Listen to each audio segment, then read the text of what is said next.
My name is Dr. Waddell Brooks, Sr., your host, and this is Community Focus. On the line, Hillary O. Shelton, Senior Vice President for Advocacy and Policy, Director, NWCP Washington Bureau. Good morning, Mr. Shelton. Oh, good morning, Mr. Brooks. It's great to be with you. It's very happy that you've taken time from your busy schedule to be with us on NWCP Focus 102.3 FM in Lake County, Illinois. By the way, Lake County is approximately 750 to 800,000 people, but I don't know how many up at 5 o'clock this morning and listen to the program, but we have a pretty good audience in this area. And we're online also. But I'd like to thank, first of all, Adam Lee. He's the producer of the show, and I think is he your administrative assistant, or what is his title? And he is. He was just promoted to manager of the Washington Bureau Operations, so he's doing very well for us. Fantastic. I'd like for you, first of all, to tell our listening audience that may not be familiar with the NWCP, tell them the mission of the Washington Bureau of the NWCP. Oh, absolutely. Well, the NWCP, as I think many know, is the nation's oldest and largest grassroots-based civil rights organization. We're 105 years old, founded in 1909 to address issues of racial discrimination and prejudice. Mm-hmm. The Washington Bureau of the NAACP is the federal legislative and national public policy arm. That is, our job is to actually advocate for the policy agenda of the NAACP as it is determined every year through a resolutions process at our national convention that is then ratified by our national board of directors. Mm-hmm. Mm-hmm. In the history of the NAACP, I think there's an Illinois connection too, right? In the beginning, in 1909? Absolutely. As a matter of fact, the Illinois connection directs us to Springfield and the so-called Springfield riots, in which African Americans were killed. Uh-huh. The property was seized and taken and chased off of their land and out of their businesses. In many cases, businesses were burned to the ground. In other cases, they were confiscated. So it's a very troubling but clear relationship between the challenges going on in Illinois and, of course, Springfield very specifically, and the overall call for the creation of the NAACP by our founding members. It may be noted that there was a white female, I think her name was Mary Ovington, I believe it was. That's right, Mary White Ovington. That's exactly right. Yeah, she had read about the problems that was happening in NWCP, and she and several others, united group of all races there, decided to get together and form discuss the problems and try to do something about it. I think it was the Independent Register that she read about it. So there's always been a joint effort, right? All down through the years, right? No, absolutely, and certainly Illinois is directly tied to those efforts, not only with the publishing of such important documentation, but of course, even beyond that, the relationship of Chicago to the immigration and actually migration of African Americans throughout the country. So there's a clear, clean relationship. I like to say from the beginning up until now, there's always been a problem with the treatment of African Americans. Why do you think that there's certain groups that, I don't know, I guess it just hate black people the way they do, through the killings and the murders and the ill treatment, employment and housing. And the slaves were brought over here against their will, right? Brought over here against their will. And now they, for some reason, I've been working with NWCP for the past 50 years, and I still can't figure it out why blacks have been treated the way they are. Well, you're absolutely right. There have been so many even books written on what that relationship is and how that relationship came to be and why.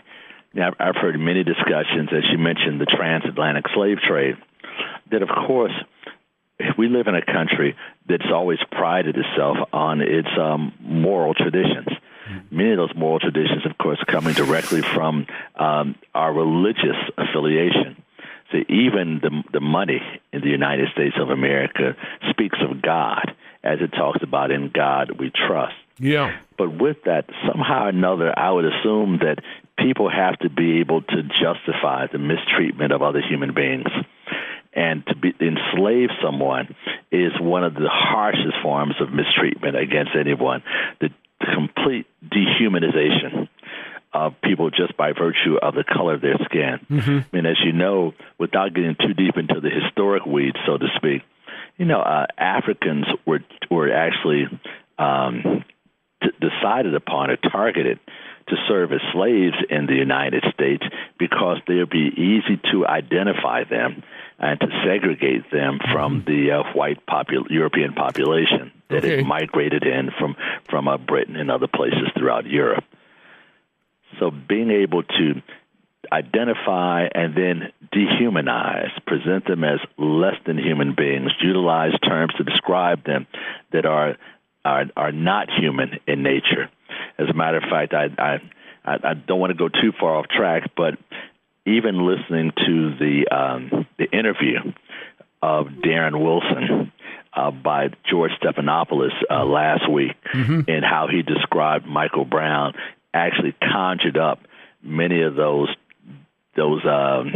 descriptions of African Americans as being something other than human, as he described Michael Brown as being a demon, as he talked about the blank look on his face, the look of a killer, and even described his actions as being so animalistic, the stomping of the feet, the flaring of the nostrils, and the breathing hard through the nostrils that are all in the testimony, as a matter of fact, that he gave before the grand jury, and is certainly on George Stephanopoulos' interview with him last week.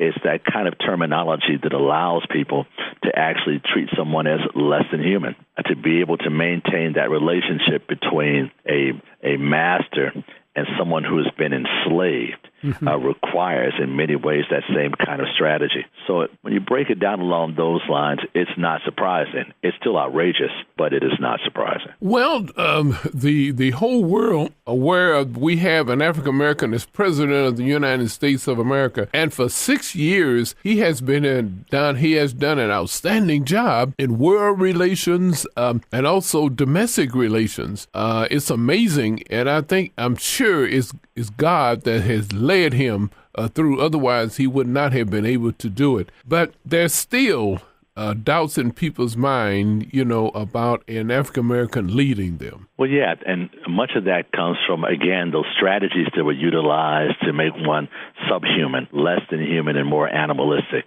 The arguments.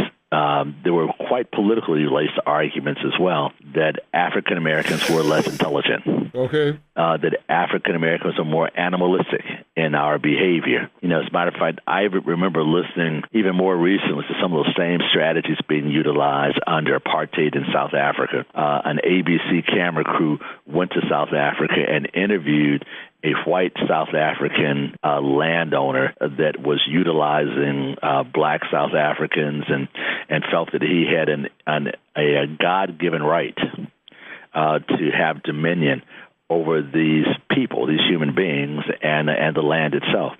And even pulling scripture directly from the Bible of God giving dominion to man over the earth and all that's within it, saying that the people of African descent were much like the dogs on the street or the cows in the field, rather than human beings that with different physical characteristics.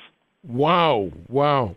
Well, let's defer a little bit and talk about the structure of the NWCP down to the branches that carries the national organization. No, very good. Well, the NAACP, from top to bottom, is at the very top is the National Board of Directors. Okay. And the National Board of Directors is made up of 64 people that are actually elected from all over the United States, but also U.S. citizens that live on military bases. That is, some of our soldiers in Italy, Germany, Korea, and Japan. And this of course, goes back to the integration of the armed services, and the calling upon the NWCP as the first non-religious civic organization to be allowed to actually set up on military bases across the country to actually help with the integration of African Americans fully into the armed services. So we go back a long way in their participation and their involvement as well. But once a year at a national convention, usually in July, we elect delegates to our convention, usually about 2,200 from across the country and the world, as I described a little bit earlier, to determine what our agenda is going to be for the upcoming year. Once they make that decision at the convention, those resolutions are then handed off to the National Board of Directors, as I mentioned, the 64. That 64 members of the National Board of Directors then direct how those policies are to be implemented. What's great about it is we have, as you move down from the national structure, from, again, the Board of Directors, the chair of the board being the person that oversees all of that, and others, what you get it coming down is then we divide the country into 7 regions, really for the purposes of organizing.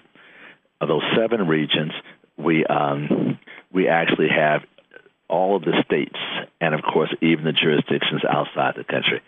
As I mentioned, those in Italy, Germany, Korea, and Japan. But of course, I say all the states. This is also inclusive of Alaska. We have 3 operating units in Alaska.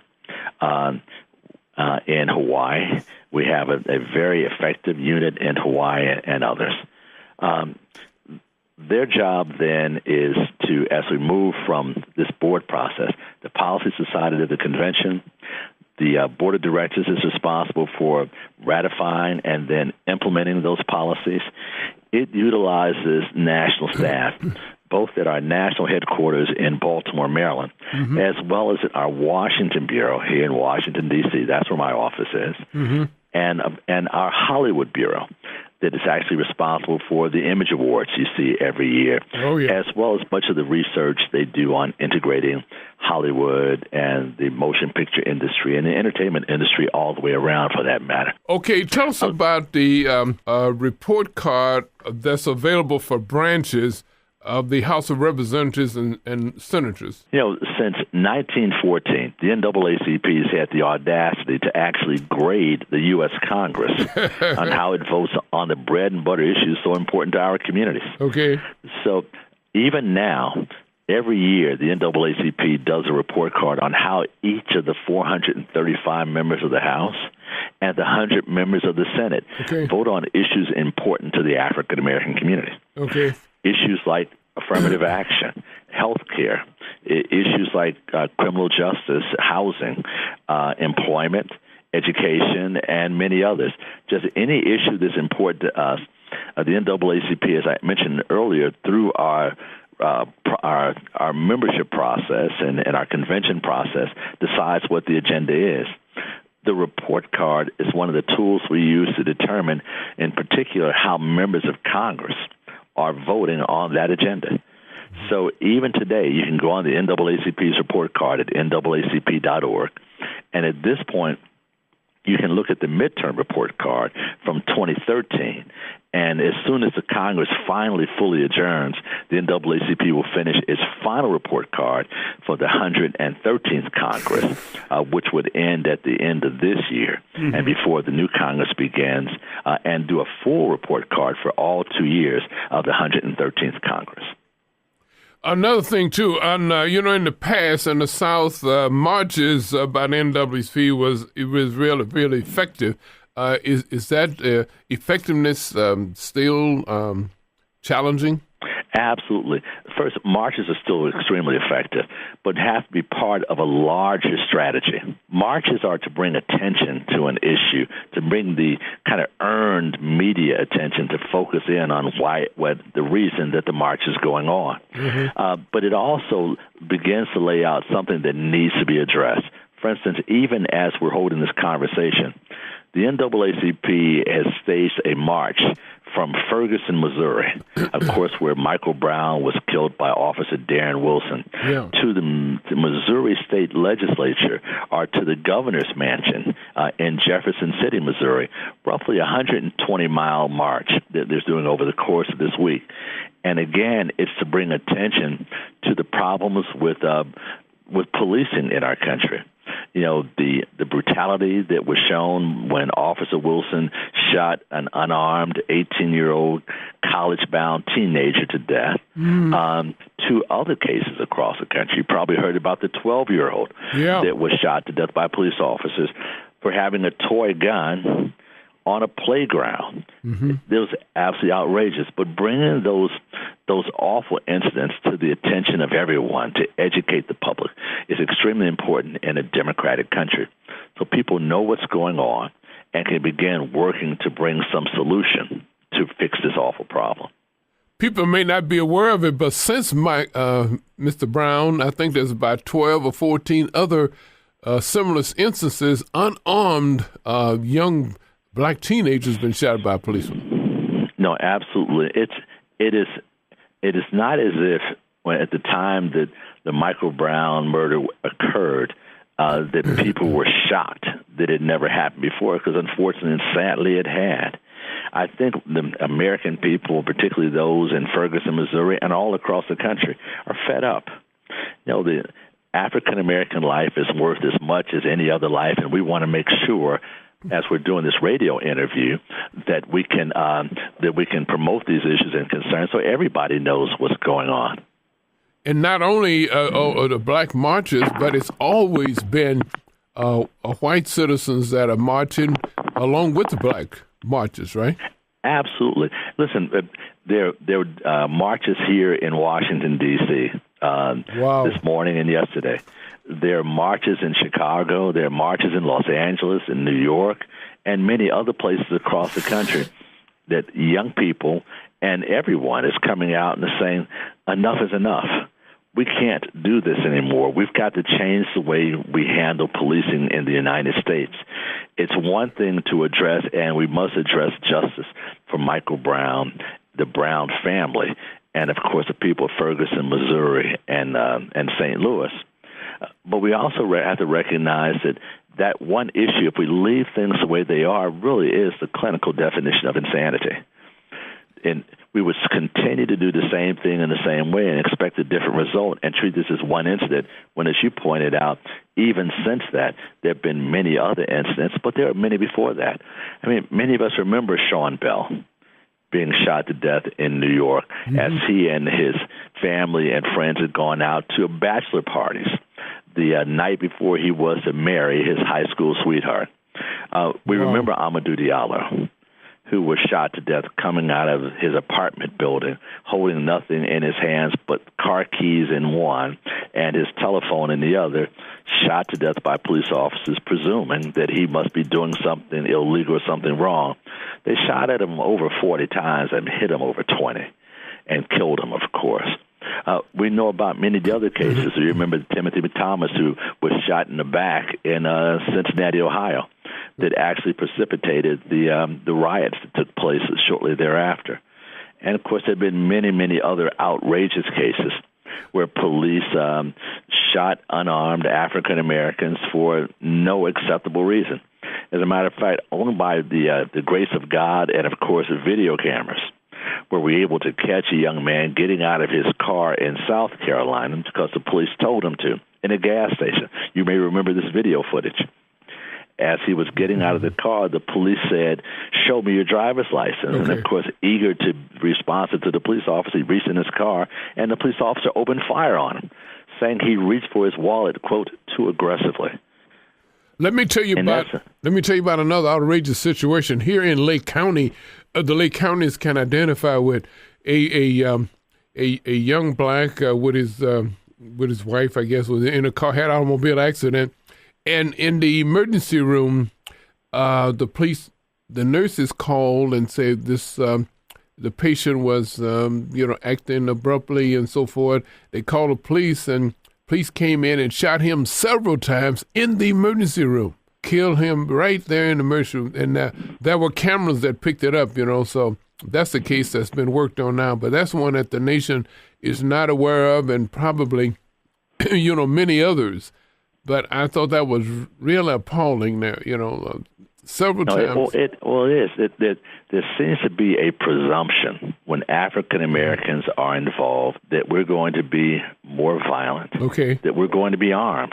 And somehow or another, even as irrational as it was, whether it was Michael Brown or whether it was a case most recently in Cincinnati, that somehow or another we invoke fear in an irrational way in the minds and eyes of too many police officers. With that, another topic, voting, it seems still to be apathy still exists among the voting population, no matter what's white or black in this country.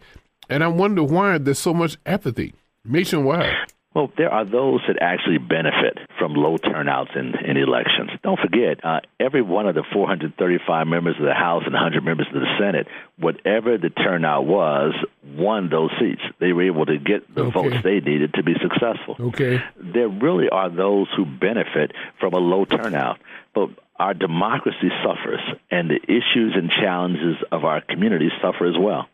So being able to turn out and being able to help create that correlation between the people that live in our communities and the challenges we have right at home, from the education system to employment and access to housing, and what happens in places like Washington, D.C., and very specifically, who we send not only to the federal legislature, that is the House and the Senate, but who we send to the state house or state Senate, and who we also send into our mayor's mansions.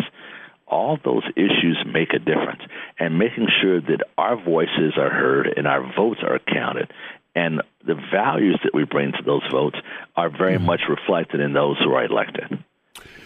Branch leadership is so important of the NWCP, but tell us how important, branches are. Well, branches are also crucial. As you know, we have about 2,200 membership units throughout the United States.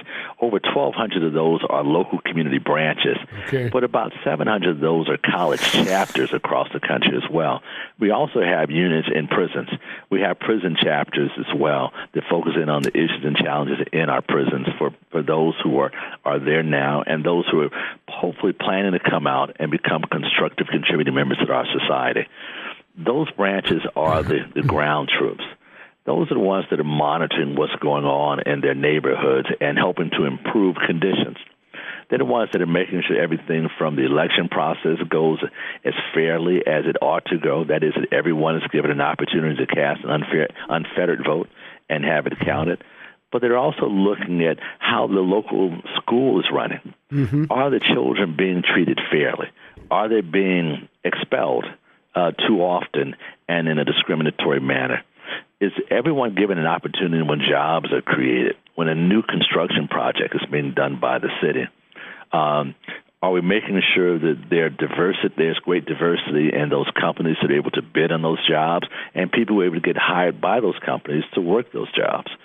All those issues are things that a local branch focuses on to make sure that our local communities and those that live in them are treated fairly and without discrimination and given real equal opportunity under our laws. Of course, we cannot end the program without talking about the youth in our different communities. You have a nationwide program called AXO. You want to tell us about that? Oh, yes, sir. We are so proud of the AXO program. The AXO program, of course, is an acronym for the Afro-American Academic, Cultural, Technological, and Scientific Olympics.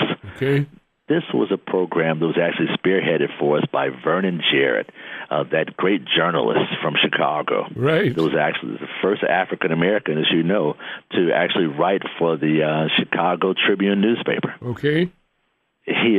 This was a program to help create an excitement about learning, about academics and productive issues along those lines. In Verner's description, he wanted to make academics, that is, being successful in school, as commonplace and as exciting for most families as when Junior is playing for the award-winning basketball team, or when Susie is actually participating in something very high level as well. We want to make academics as crucial and central to our communities and our families as well. So Dad will take that day off work when he can to go in for those parent-teachers meetings and so forth. But it also gives our young people an opportunity to actually show their craft. Competitions are held in ACSO at the local level, then at the state level, and finally at the national level for scholarships and other prizes. The areas of competition range from mathematics and computing to designing apps and engineering, but also, of course, the performing arts. And we have a nice long array of those performing artists. There were actually ACSO recipients and participants at one time, including people like Denzel Washington and Jennifer Hudson, John Legend, and Alicia Keys, and many others were all ACSO participants at one point, and were able to go on, continuing to craft their art to become the great performers we know them to be now. It really is a wonderful program. I want to thank you very much for Mr. Shelton, for taking time from your busy schedule. You're well-grounded, and you're a great product of St. Louis, Missouri, right across the river. I'm from East St. Louis. Yes, sir. My background now, just a stone's throw. Gateway to the West. And the future of the NWCP, as you see it. Well, I think that the future of the NAACP is one that's continuous. You know, we've come a long way over 105 years and helped usher our country into great improvement. But we're convinced there's still so much left to be done. As we look at the challenges around Ferguson, Missouri, or even the unemployment rate in the country, as we look at access to higher education and the very high dropout rate that we're still experiencing in the African-American community, and quite frankly, the fact that African-American children are living families at or below the poverty line at rates that are higher than any other community. You've probably seen the data that over 60% of African-American children live in households at or below poverty. Right. So we know that there's still much work for the NAACP. There's still many challenges that we have to address, and we're looking forward to continuing in that direction.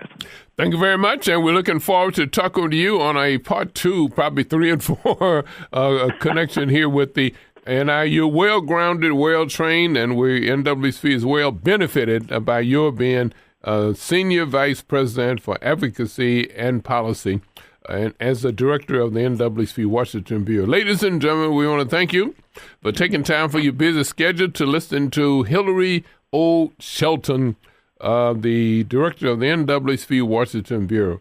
Thank you very much, and lots of luck with the future of your office. We will talk with you thank you so soon. Much. Look forward to it. This has been Community Focus. My name is Dr. Wandell Brooks Sr., your host.